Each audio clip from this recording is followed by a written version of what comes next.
चलिए अब हम बात करते हैं क्वेश्चन नंबर 10.14, मतलब 14 क्वेश्चन है एल्कोहल हेलोएल्केन हेलोएरिन्स का। तो बड़ा सिंपल सा क्वेश्चन है, तो आप ये मैंने बहुत सारे कन्वर्जन मैंने बताए भी हैं इससे पहले वाले कन्वर्जन में, तो यहां भी आपको पता चल जाएगा। अच्छा पहला देखो एल्काइल हाइड दे रखा है और NaI दे रखा है, एसीटोन दे रखा है। देखो हैलाइड एक्सचेंज की रिएक्शन है, NaCl बाहर निकल जाएगा, ICl को रिप्लेस करेगा, इसका आंसर आ जाएगा CH3CH2CH2I। Very simple. अगला वाले का आंसर बताओ झट से, चलो देखो tertiary alkyl hide react with alcohol KOH, साथ में इथेनॉल लेता है, अल्कोहलिक KOH बोल दो, क्या बनेगा? एल्कीन। अल्कोहलिक KOH से क्या बनाता है? एल्कीन बनाता है। तो एल्कीन कैसे बनाएगा? Br यहां से निकलेगा और एक H यहां से निकलेगा, तो CH3 CCH3 double bond CH2। अच्छा H यहां से निकालो यहां से निकालो, एक ही बात है, प्रोडक्ट तो एक ही बनना है, ये बन गया एल्कीन। ठीक है, अगला क्वेश्चन नेक्स्ट, NaOH की रिएक्शन इसके साथ करानी है एल्काइल हैलाइड के साथ। जब भी एल्काइल हैलाइड के साथ NaOH बेस की रिएक्शन कराएंगे तो आपको जो है ना अल्कोहल बनता है। देखो इसकी जगह OH आ जाएगा और सोडियम NaBr बाहर निकल के यहां अल्कोहल लगा दो, तो ये बच जाएगा आपका CH3CHOH CH2CH3। जो मैं वर्ड बोल रहा हूं ना कन्वर्जन में काम आएंगे, तो उसको आपको याद करना है। ठीक है, अगला क्वेश्चन है देखो alkyl hide react with KCN in the presence of aqueous ethanol, alkyl cyanide का फॉर्मेशन होता है, KBr बाहर निकल गया, ये बन जाएगा आपका CH3CH2Br। बड़े सिंपल से कन्वर्जन हो गया अब तो। अगला देखो सोडियम फिनॉक्साइड की रिएक्शन करानी है मुझे एल्काइल हैलाइड के साथ, याद करो विलियमसन ईथर सिंथेसिस रिएक्शन। देखो यहां से Na और Cl, NaCl बाहर निकल गया, तो देखो C6H5OC2H5 बन गया, नहीं बन गया? ईथर बन गया। ठीक है, तो विलियमसन ईथर सिंथेसिस रिएक्शन क्या थी? जब भी एल्कोक्साइड सोडियम एल्कोक्साइड की रिएक्शन एल्काइल हैलाइड के प्रेजेंस में कराते हैं तो NaCl बाहर निकलता है, जनरली जो है ना आपका ईथर का फॉर्मेशन होता है। समझ में आया? चलिए अगला क्वेश्चन देखो एल्कोहल की रिएक्शन SOCl2 के साथ, याद करो डार्जन रिएक्शन।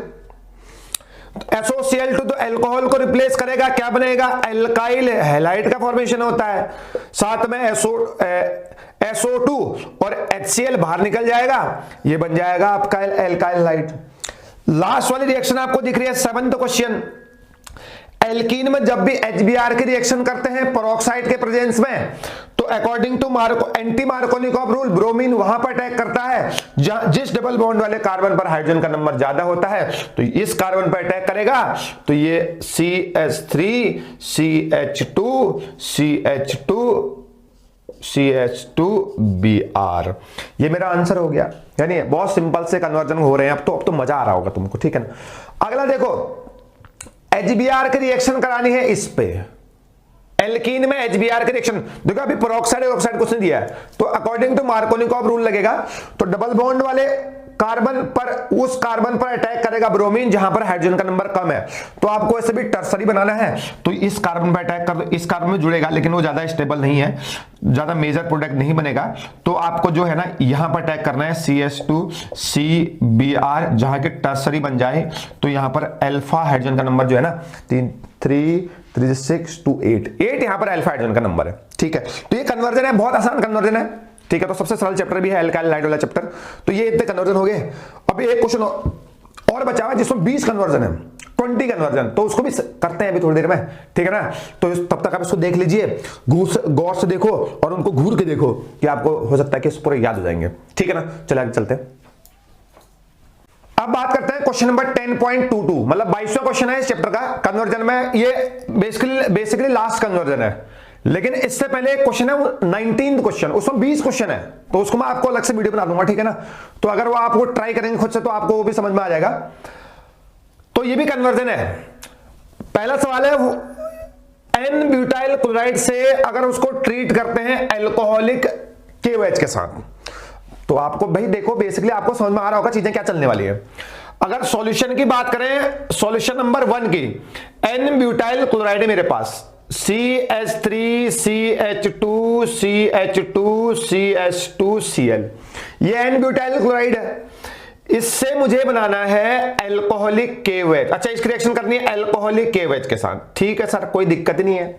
मैंने आपको बताया था एल्काइल हाइड की रिएक्शन जब भी एल्कोहलिक KOH के साथ करते हैं तो क्या बनता है, डिहाइड्रोहेलोजिनेशन होता है। यहां से क्लोरीन जाएगा, बगल में कार्बन से H जाएगा, डबल बॉन्ड आ जाएगा, एल्कीन का फॉर्मेशन होता है। लेकिन आपको मोस्ट स्टेबल क्या बनाना है, एल्कीन बनाना है। तो ये आपका बन गया एल्कीन, साथ में HCl बाहर निकल गया। समझ में आया नहीं आया? तो एल्कीन की रिएक्शन जब भी हम एल्काइल हैलाइड के सॉरी एक्वस एल्काइल हैलाइड की रिएक्शन जब भी हम एल्कोहलिक KOH के साथ करते हैं तो डिहाइड्रोहेलोजिनेशन होता है, एल्कीन आपका प्रोडक्ट बनेगा। अगला क्वेश्चन है, क्वेश्चन नंबर 2 की बात करते हैं, बोर्ड में दिख रहा है। Bromobenzene is treated with magnesium in the presence of dry ether. ये रहा ब्रोमोबेंजीन, कोई दिक्कत नहीं है सर। बेंजीन के ऊपर ब्रोमीन, ब्रोमोबेंजीन, इसकी रिएक्शन हम करते हैं मैग्नीशियम के साथ in the presence of dry ether. अच्छा, अभी एक चीज और बताता हूं, सुनिए। जब भी हम एल्काइल हाइड की रिएक्शन मैग्नीशियम के साथ करते हैं ना in the presence of dry ether, क्या किसका फॉर्मेशन होता है सर, ग्रिग्नार्ड रिएजेंट का फॉर्मेशन होता है। तो बेंजीन के ऊपर क्या आ जाएगा, MgBr आ जाएगा। क्या आ जाएगा, MgBr। तो एक हिसाब से ग्रिग्नार्ड रिएजेंट, आप याद कर लीजिए स्टेटमेंट को, जब भी एल्काइल हाइड की रिएक्शन मैग्नीशियम ड्राईथर के प्रेजेंस में कराते हैं तो ग्रिग्नार्ड रिएजेंट का फॉर्मेशन होता है। ठीक है ना। क्वेश्चन नंबर 3 चलते हैं। Chlorobenzene is subjected to hydrolysis. Chlorobenzene को का हमने हाइड्रोलिसिस कर दिया, हाइड्रोलिसिस। क्लोरोबेंजीन ने क्या कर दिया, हाइड्रोलिसिस। चलिए इसको मिटा लेते हैं 2 क्वेश्चन को। अब देखिए क्वेश्चन नंबर 3, क्लोरोबेंजीन का हाइड्रोलिसिस कर दिया। देखो मैं आपको एक चीज बता रहा हूं, 3 आपने रिएक्शन पढ़ी होगी, ये क्लोरोबेंजीन है। क्लोरोबेंजीन की रिएक्शन जब भी हम NaOH के साथ करते हैं बेटा, 623 केल्विन टेम्परेचर ले लो और 300 ATM प्रेशर ले लो। सबसे पहले तो बनता है क्या, ये बन जाएगा ONA, सोडियम फिनॉक्साइड बनता है। फिर इसकी रिएक्शन HCl के साथ करो, कंसंट्रेटेड HCl के साथ करो, डाइल्यूट के साथ। अच्छा, डाइल्यूट के साथ करना पड़ेगा, ज्यादा फेवरेबल प्रोडक्ट बनेगा। क्या बनेगा, एल्कोहल। ये तो मैंने बहुत, ये तो इतनी बार रिपीट होगी, ये तो 5, 6, 7 बार रिपीट हो चुके हैं क्वेश्चन। ठीक है, तो क्लोरोबेंजीन का हाइड्रोलिसिस कराते हैं, NaOH डाल दो, 623 केल्विन टेम्परेचर ले लीजिए और 300 ATM प्रेशर ले लो। सबसे पहले सोडियम फिनॉक्साइड बनता है, उसकी रिएक्शन डाइल्यूट एसिड के साथ रिएक्शन करेंगे तो ये आपका फिनॉल बन जाएगा। समझ में आया नहीं है? तो फिनॉल का फॉर्मेशन हो रहा है। ये था क्वेश्चन नंबर 3। अब चलते हैं क्वेश्चन नंबर 4 में, तो आंसर भी आप लिखते रहिए। Question number 4, ethyl chloride is treated with aqueous KOH। ये लो सर, इथाइल क्लोराइड 2 कार्बन का है ना इथाइल, ये ethyl chloride is treated with aqueous KOH। बताओ क्या बनेगा, सिंपल सा सर, जब भी एल्काइल हाइड की रिएक्शन एल्कोहलिक KOH होता तो एल्कीन बनता। अगर एक्वस KOH है तो क्या बन जाएगा, एल्कोहल बन जाएगा। तो CH3CH2OH का फॉर्मेशन होगा। समझ में आया नहीं है? ऐसे 5वां क्वेश्चन है, मिथाइल ब्रोमाइड। ये लो methyl bromide, CH3Br। Methyl bromide is treated with sodium dry ether. अच्छा जी, ये रहा सोडियम ड्राईथर। जब भी हम एल्काइल हाइड आ गया, सोडियम ड्राईथर आ गया, वुड्स रिएक्शन है, एल्केन बनेगा। तो 2 कार्बन का एल्केन बन जाएगा, CH3 का फॉर्मेशन होगा। समझ में आया नहीं है? तो बहुत ही आसान रिएक्शन। क्वेश्चन नंबर लास्ट है, methyl chloride is treated with, question number last, methyl chloride CH3Cl की रिएक्शन जैसे हम KCN के साथ करते हैं। मेरे बच्चों बताओ, एल्काइल हैलाइड की रिएक्शन जब भी KCN के साथ करते हैं तो साइनाइड बनता है। क्या बनता है, साइनाइड या नाइट्रोएल्केन का फॉर्मेशन होता है।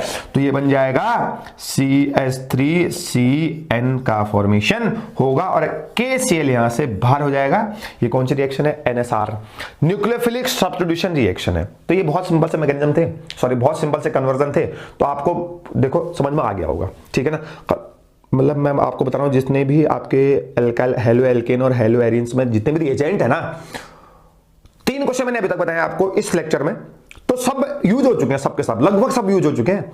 अब एक क्वेश्चन हो रहा है 10.19, उसमें 20 क्वेश्चन है, तो उसको आपको पहले ट्राई करना है। तो अगली वीडियो लेक्चर में उन्हीं सारे क्वेश्चन को डिस्कस करूंगा, बाकी जो कन्वर्जन बचे होंगे उसको हम डिस्कस कर लेंगे, फिर हम इसको खत्म करेंगे, फिर हम एल्डिहाइड कीटोन स्टार्ट करेंगे, क्योंकि एक चैप्टर वो बचा हुआ है सेकंड बुक का 12th क्लास का। ठीक है, तो पहले हमारा कन्वर्जन है। अगर आपको कन्वर्जन आ गए ना तो फिर आपका जो 60% 70% ऑर्गेनिक केमिस्ट्री आपको समझ में आ, फिर आपका कवर हो जाएगा। ठीक है ना, कन्वर्जन आपको सीखने हैं, बहुत और भी हायर लेवल के क्वेश्चन करने हैं ना पेपर में, तो इसी टाइप के आते हैं। ठीक है ना, तो मिलते हैं अगले लेक्चर में।